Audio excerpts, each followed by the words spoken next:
graça e a paz de Cristo Jesus esteja com todos aqui nesta manhã. Eu convido aos irmãos para abrirem a palavra de Deus na segunda epístola de Pedro, no capítulo 1. Segunda epístola de Pedro, no capítulo 1. Acompanhe a leitura da palavra de Deus dos versículos 3 a 11.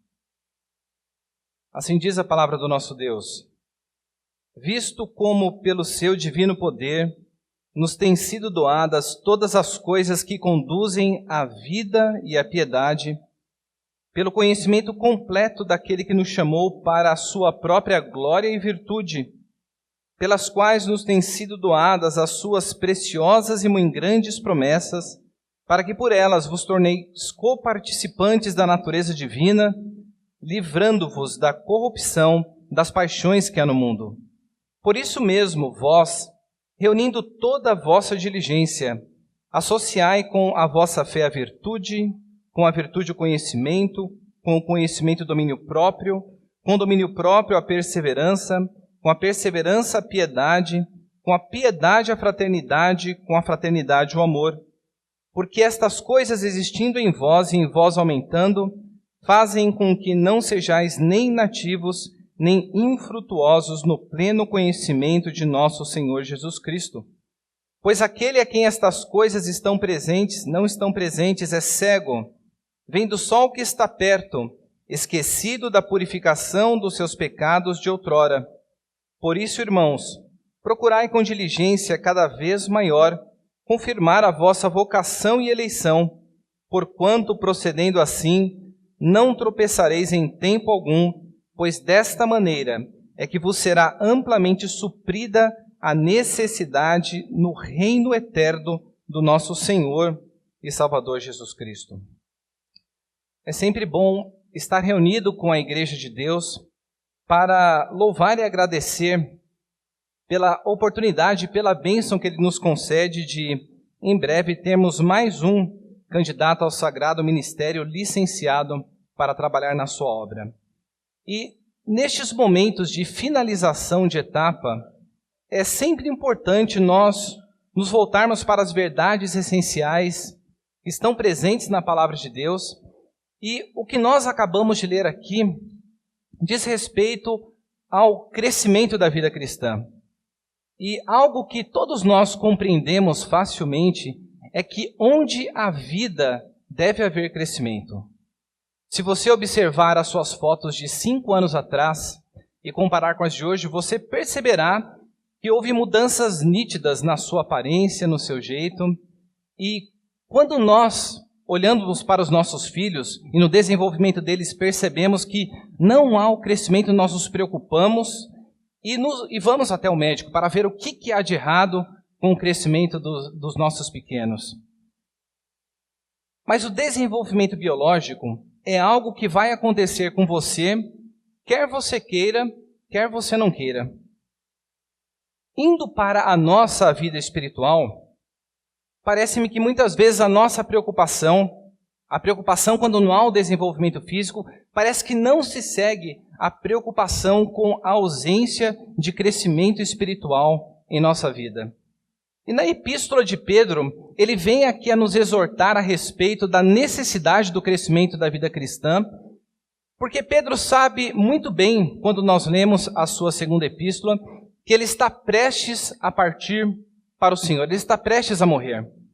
E Pedro sabe que diante da igreja de Cristo, há ameaça de falsos mestres, e nessa segunda epístola ele destaca que estes falsos mestres entrariam com erros teológicos e que esses erros teológicos teriam desdobramentos na maneira como eles mesmos estavam vivendo e como a igreja poderia viver.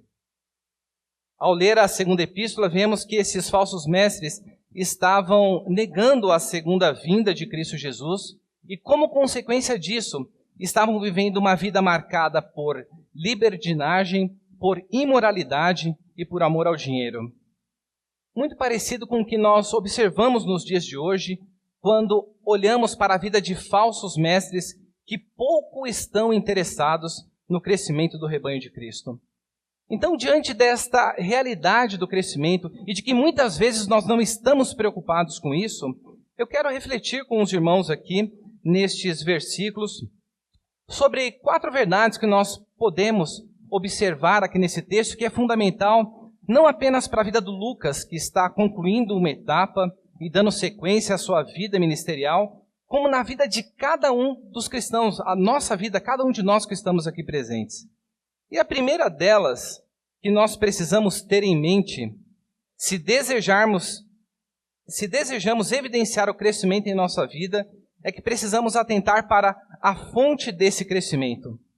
Nos versículos 13 e 4, nós vemos que aqui nos é dito que pelo divino poder do nosso Senhor, nos têm sido doadas todas as coisas que conduzem à vida e à piedade. Não tem coisa mais frustrante quando a gente é criança. Eu me lembro quando recebia o presente, e aquele presente era um brinquedo, um carrinho eletrônico, e a coisa mais frustrante que tinha era você receber aquele brinquedo e você perceber que você não conseguiria brincar porque estavam faltando as pilhas ali. Na nossa vida cristã, a palavra de Deus ela nos diz que tudo aquilo que nós precisamos, nós recebemos do nosso Deus, pelo seu divino poder, e Ele nos diz que isso nos advém pelo conhecimento completo daquele que nos chamou para a sua própria glória e virtude. Quando nós pensamos a respeito de conhecimento, nós temos a tendência de restringirmos o nosso conhecimento meramente aquelas verdades que a nossa cognição ela pode aprender. Mas sempre quando olhamos para as Escrituras, o conhecimento presente na palavra de Deus, ele diz sempre respeito ao conhecimento pactual, ao conhecimento que advém de um relacionamento com o outro. E a fonte que está presente nesse nosso crescimento, ou seja, os recursos que nós precisamos, eles nos são dados completamente pela pessoa do nosso Senhor Jesus Cristo. O grande problema é que muitas vezes nós partimos para a nossa vida cristã achando que nós, em nossa própria força, temos os recursos necessários para crescermos espiritualmente. Mas a palavra de Deus nos diz que isso nos é dado pelo meio do conhecimento completo daquele que nos chamou para a sua própria glória e virtude. E este Deus, ele não nos tem deixado desamparado, porque na sequência do texto, ele nos diz que nos foi dado grandes e ricas promessas. Ele aponta para 2 coisas na vida do cristão. Grandes e ricas promessas para que nos tornemos coparticipantes da natureza divina, nos livrando da corrupção das paixões que há no mundo. Onde se encontra, ou no que está, a sua esperança? Aquilo no qual nós depositamos a nossa esperança, a nossa confiança, determinará a maneira como nós vivemos na época presente. E a palavra de Deus nos diz que o nosso Senhor ele nos concedeu promessas e que por meio dessas promessas nos é dito que nos tornamos coparticipantes da natureza divina e escapamos das corrupções, das paixões que há neste mundo. A palavra de Deus não está dizendo que nós nos tornaremos deuses, mas a promessa que é colocada aqui, ela tem tudo a ver com o contexto no qual Pedro estava inserindo, que aqueles falsos mestres estavam dizendo que a vinda de Jesus ela estava tardando. Esta negação da vinda de Cristo Jesus estava tendo implicações na vida dessas pessoas que estavam vivendo uma vida dissoluta de imoralidade, ocupadas apenas com as coisas, com os prazeres que estão presentes nesse mundo. E que a palavra de Deus ela nos diz aqui é que Deus ele nos concedeu a promessa de que um dia ele retornaria, e a verdade que nós ansiamos,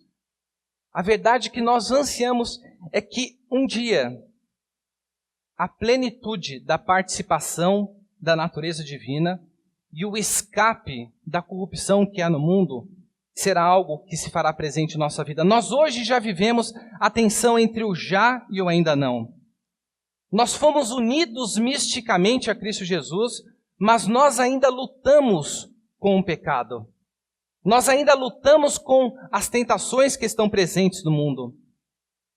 Mas se a nossa esperança, ela está na promessa de que um dia o nosso Senhor, Ele retornará, nós já viveremos no momento presente, evidenciando a realidade dessas bênçãos futuras que estão reservadas para nós, para o povo de Deus, de provarmos da excelência moral de Cristo em nosso viver e vivermos para sempre livres, de uma vez por toda, da presença do pecado. No que você tem colocado a sua confiança? Ou quais os recursos, no que você tem se baseado para evidenciar, para experimentar o crescimento espiritual que a palavra de Deus, ela demanda de nós? Saiba que tudo aquilo que nós precisamos já nos foi dado de uma vez por todas por Cristo Jesus. E tudo aquilo que nós precisamos no nosso viver é vivermos a realidade do conhecimento pleno, pactual, com aquele que nos tirou das trevas e nos trouxe para o reino da luz. Segunda verdade que nós vemos aqui, que a palavra de Deus ela nos aponta, ela não apenas nos mostra que todos os recursos ou tudo aquilo que nós precisamos para vivermos uma vida espiritual plena já nos foi dado em Cristo Jesus, mas ela também nos mostra que há um processo neste crescimento. A partir do versículo 5 nós vemos que a palavra de Deus nos diz que reunindo, pois, toda a vossa diligência, e aí ele diz, associai com a fé essas 7 virtudes que estão presentes. Diferentemente do crescimento biológico, que é algo que acontecerá independente da sua ação, o desenvolvimento orgânico do seu corpo processará independente da sua atuação, nós vemos que o mesmo não é o que acontece na nossa vida espiritual. Muitas pessoas pensam que servir a Deus e viver uma vida cristã plena consiste unicamente em crer em nosso Senhor Jesus Cristo. É verdade, é fundamental que creiamos. Aqueles que foram chamados para a salvação, a eles foi concedido o dom de crer em Cristo. Mas o que a palavra de Deus nos diz, que é a necessidade de nós associarmos essas virtudes todas que estão presentes. E talvez diante desse desafio que é colocado, nós nos sintamos incapacitados. Mas nós precisamos lembrar daquilo que já nos foi dito, que tudo isso daqui que Deus demanda de nós, Ele já nos deu. Todas as virtudes que estão presentes, que nos é dito, associe a vossa fé à virtude o conhecimento, o domínio próprio a perseverança, perseverança a piedade a fraternidade o amor. Tudo isso já nos foi dado em Cristo Jesus. Mas como nós lemos em outra parte da palavra de Deus, é necessário que nós desenvolvamos a nossa salvação com temor e tremor, sabendo que o desejar e o operar, ele provém de Deus. Não pense que o Senhor, Ele realizará toda a obra da santificação na tua vida e você permanecerá passivo nesse processo. Nós sabemos muito bem que a obra da justificação foi a obra realizada de uma vez por todas em nosso viver, em um único ato, quando nós fomos unidos a Cristo Jesus, mas a obra da santificação é necessária em nosso viver e deve ser evidenciada por um crescimento contínuo. Às vezes as pessoas ficam com dúvida a respeito da sua salvação. Ficam buscando provas se elas são salvas ou não. A palavra de Deus aqui nesses versículos, ela nos mostra que se você é uma pessoa que verdadeiramente foi unida a Cristo Jesus, se há vida espiritual existindo entre você, você será a pessoa que associará a sua fé àquilo que Deus já te deu. Ele diz que associa a sua fé à virtude. E o que é a virtude? A palavra de Deus está dizendo que nós precisamos associar a virtude à nossa fé. Mas se eu não sei o que é essa virtude, como que eu posso associar isso à minha fé? Por virtude nós vemos que a excelência moral no nosso viver deve ser algo adicionado à nossa fé. E isso não é nada que você precisa trazer por si mesmo, porque nós já sabemos que as excelências de Cristo foram aplicadas em nosso viver. Mas é necessário que nós nos despamos do velho homem e nos vistamos do novo homem. É necessário que nós coloquemos toda a nossa diligência para associarmos a nossa fé às excelências morais de Cristo Jesus. Aqui é dito que a virtude nós precisamos associar o conhecimento.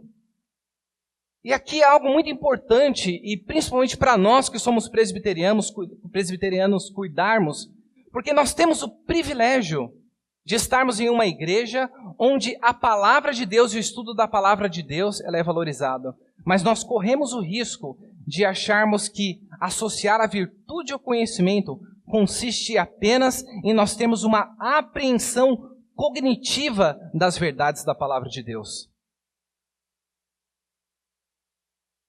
Mas como nós já dissemos anteriormente, conhecimento está relacionado com o relacionamento pessoal que nós temos com Cristo.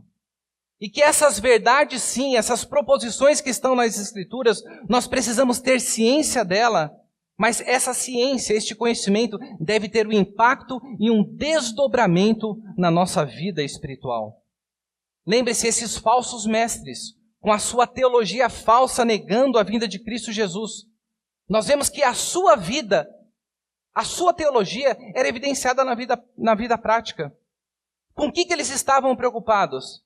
Eles estavam preocupados em satisfazer as suas paixões mundanas, vivendo uma vida de moralidade.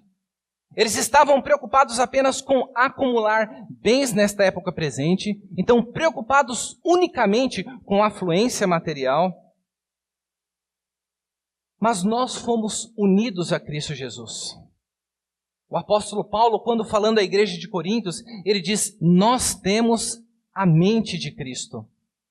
E se nós temos a mente de Cristo e estamos unidos a Ele, nós precisamos associar à virtude aquilo que nós já temos. Este conhecimento pessoal e pactual que deve ter implicações na maneira como nós vivemos a nossa vida prática. E as próximas virtudes têm tudo a ver sobre como nós lidamos com as coisas boas que Deus nos dá e com as provações que nós enfrentamos na Bíblia. Porque na nossa vida cristã. Porque aqui nós vemos que associa ao conhecimento o domínio próprio. E por domínio próprio aqui nós tendemos a pensar de maneira imediata de que nós precisamos ser pessoas controladas. Sim, isto é verdade. Mas o domínio próprio tem tudo a ver com nós termos o controle sobre as nossas paixões, sobre as coisas boas que Deus tem dado ao nosso viver. A maneira como nós lidamos com as coisas boas da criação que Deus nos dá, evidencia se nós temos esse conhecimento experiencial de Cristo prático em nossa vida. E é por isso que ele nos diz, associe a este conhecimento ao domínio próprio. Só que na vida cristã, ela não é marcada unicamente pelas coisas boas que Deus nos dá. Deus nos dá emprego, Deus nos dá família, Deus nos dá saúde. Mas na nossa vida cristã, nós vivemos em um mundo caído. Além disso, nós estamos em um processo que Deus soberanamente agirá em nosso viver, fazendo com que passemos por provações, a fim de que a nossa fé, a fim de que a nossa vida, ela seja purificada e nós nos tornemos mais participantes e mais parecidos com Cristo Jesus. Como que você tem lidado com as provações, com o fogo da provação de Deus? Porque a palavra de Deus diz que ao domínio próprio é necessário que nós associemos a perseverança. E a perseverança consiste justamente em permanecermos firmes quando tudo ao nosso redor está caindo. E sabe por que nós podemos fazer isso? Porque o próprio Jesus Cristo, quando intercedeu por seus discípulos, ele disse, tende bom ânimo, eu venci o mundo. Nós podemos perseverar porque sabemos que aquele que começou a boa obra em nós, ele a levará até o final. E a palavra de Deus continua dizendo, olha, associe a sua perseverança também à fraternidade e ao amor. Nós temos a tendência de pensarmos na nossa vida cristã e pensarmos no nosso crescimento espiritual apenas na nossa individualidade. Como se a vida cristã consistisse em vivermos a nossa individualidade, a nossa vida espiritual com Deus, em detrimento do fato de que nós fomos unidos à igreja de Cristo Jesus. E é por isso que ele nos diz, associa a perseverança à fraternidade. E o que consiste a fraternidade? O amor aos irmãos, o amor à igreja de Cristo, a igreja de Cristo na qual nós fomos colocados. Conhece aquele tipo de pessoa que, quando você vai exortá-la, ela fala, não, olha, eu estou bem, eu não preciso da igreja. Eu vivo a minha vida espiritual lá no meu quarto, na minha casa, eu vivo a minha intimidade com Deus, eu não preciso de igreja, porque viver com igreja é complicado. A palavra de Deus diz que é necessário adicionarmos à nossa perseverança a fraternidade, o amor pelos nossos irmãos. A Epístola aos Hebreus, ela nos diz que é necessário que nós exortemos uns aos outros à prática do amor e de boas obras. A palavra de Deus nos diz que o Senhor já preparou de antemão caminho de boas obras para que nós trilhássemos, mas Ele também nos deu a sua igreja, porque é na sua igreja que nós somos incentivados e exortados a praticarmos o amor e a andarmos nesse caminho de boas obras que o Senhor nos diz. E ele fecha com a virtude do amor e associa a fraternidade ao amor. Nós vivemos em uma época marcada pelo sentimentalismo, onde o amor ele é marcado por aquele sentimento que eu nutro pela pessoa e a consequência disso que o amor ele é eterno até enquanto dure. Mas o padrão de amor que nós temos nas Escrituras não é um padrão meramente marcado pelo sentimento. Porque o amor de Deus demonstrado em Cristo por nós foi um amor evidenciado com ação em uma ação sacrificial, sem olhar aquilo que seria recebido de volta. E nós somos convocados, em nossa vida cristã, a associarmos a todas essas virtudes anteriores, o amor, este amor sacrificial, como coroa sobre todas essas virtudes que estão aqui presentes. Você quer saber se você é crente? Você quer ter um termômetro para a sua vida espiritual? A palavra de Deus, ela nos mostra aquilo que precisamos observar. Ela nos mostra as coisas que nos foram dadas, mas as coisas que necessitam, que são necessárias serem adicionadas à nossa fé. Essas virtudes, elas não serão obtidas pelo nosso esforço próprio, nós não as adquiriremos, mas o Senhor já nos deu, e tudo aquilo que precisamos fazer é colocar em prática aquilo que já nos foi dado. Como que você tem vivido a sua vida espiritual? A sua vida espiritual tem sido marcada unicamente pelo conhecimento das coisas básicas a respeito de Cristo Jesus, do genuíno leite espiritual, mas ela também tem sido marcada por estas virtudes que precisam ser associadas à vida cristã. Lembre-se, o Senhor te chamou para uma vida plena. E esta vida plena que é alcançada no corpo de Cristo está disponível a nós em Cristo. E tudo aquilo que precisamos fazer é associarmos a nossa fé àquilo que o nosso Senhor já nos apresentou. A palavra de Deus nos mostra a fonte. Tudo aquilo que precisamos para vivermos uma vida de piedade já nos foi apresentado em Cristo Jesus. A fonte do nosso crescimento. Ela nos mostra também que há um processo desse crescimento, que é necessário associarmos à nossa fé todas essas virtudes, mas ela também diz respeito aos resultados deste crescimento espiritual. Observe o que, a partir do versículo 8, nós lemos. Porque estas coisas existindo em vós, e em vós aumentando, fazem com que não sejais nem nativos, nem infrutuosos no pleno conhecimento do nosso Senhor Jesus. Pois aquele a quem estas coisas não estão presentes é cego, vendo só o que está perto, esquecido da purificação dos seus pecados de outrora. Sabe por que é necessário que nós apliquemos toda a nossa diligência, todo o nosso esforço para colocarmos em evidência aquilo que já nos foi dado em Cristo Jesus? Porque deste crescimento espiritual, o resultado que é esperado em nós, a palavra de Deus nos diz: se isso existir em vós, e se você é cristão, estas coisas existem na tua vida, mas ele não diz apenas existindo em vós, mas se essas coisas existindo em vós e em vós aumentando, fazem com que não sejais nem inativos e nem infrutuosos no pleno conhecimento do nosso Senhor Jesus Cristo. A vida cristã, ela deve ser marcada por atividade na obra de Deus. A vida cristã, ela deve ser marcada pela produção de frutos, porque o nosso Senhor nos comissionou, nos chamou para que produzamos fruto, e Ele mesmo nos diz que este fruto permaneça.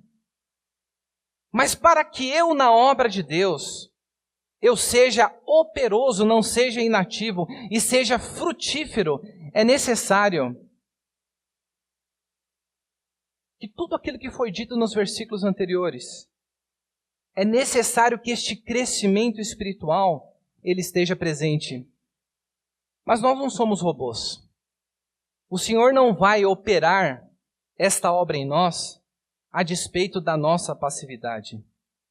E nós vemos aqui que, se essas coisas não existirem, a comparação que é feita é como se você fosse um cego, enxergando apenas as coisas que estão próximas, e como alguém marcado por algum tipo de Alzheimer, de amnésia, esquecido da salvação.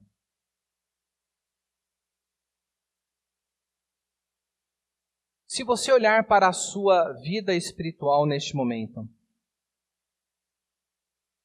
com o que você está preocupado? Você está preocupado unicamente com as coisas relativas ao seu conforto próprio? Você está preocupado unicamente com conseguir mais dinheiro para realizar alguma coisa? Ou preocupado em satisfazer os seus prazeres, por mais legítimos que esses prazeres sejam? A palavra de Deus diz que se nós estivermos ocupados unicamente com as coisas que estão próximas de nós, nós estamos vivendo como essas pessoas, como cegos. Lembre-se como que estes falsos mestres estavam vivendo, preocupados apenas com a afluência material e com satisfação dos seus prazeres. A vida espiritual, ela deve ser marcada por crescimento, e o resultado desse crescimento é evidenciado na maneira como nós vivemos a nossa vida cristã, uma vida que deve ser marcada por frutificação, por operosidade, e não por cegueira e por esquecimento. E por fim, na palavra de Deus, nós vemos que há aqui também uma promessa para aqueles que aplicarem toda a sua diligência a adicionar, a associar à sua fé essas virtudes, sabendo que tudo aquilo que precisam para viver uma vida de piedade já foi concedido em Cristo Jesus. E a promessa contida neste crescimento nós vemos nos versículos 10 e 11. Por isso, irmãos, procurai com diligência cada vez maior confirmar a vossa vocação e eleição, porquanto, procedendo assim, não tropeçareis em tempo algum, pois desta maneira é que vos será amplamente suprida a entrada no reino eterno do nosso Senhor e Salvador Jesus Cristo. O fim último da vida cristã é contemplarmos ao nosso Deus.